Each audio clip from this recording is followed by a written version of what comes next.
Helicopter കടലിൽ പതിച്ച് മാവേലിക്കര സ്വദേശി പൈലറ്റ് മരിച്ചു.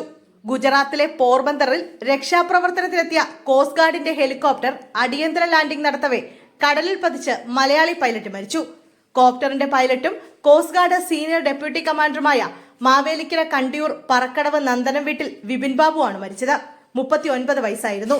തിങ്കളാഴ്ച രാത്രിയായിരുന്നു അപകടം. എയർഫോഴ്സ് റിട്ടയർഡ് ഉദ്യോഗസ്ഥനായ പരേതനായ RC ബാബുവിന്റെയും ശ്രീലത ബാബുവിന്റെയും മകനാണ്. പാലക്കാട് പുത്തൻ വീട്ടിൽ മിലിറ്ററി നഴ്സായ മേജർ ശില്പിയാണ് ഭാര്യ.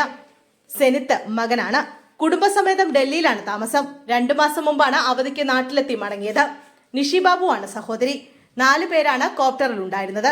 കോ പൈലറ്റും മരിച്ചു. ഒരാൾ രക്ഷപ്പെട്ടു. പോർബന്തറിൽ നിന്നും അഹമ്മദാബാദിലെത്തിക്കുന്ന മൃതദേഹം പോസ്റ്റ്മോർട്ടത്തിന് ശേഷം നെടുമ്പാശ്ശേരിയിലെത്തിക്കും. സംസ്കാരം വീട്ടുവളപ്പിൽ നടക്കും.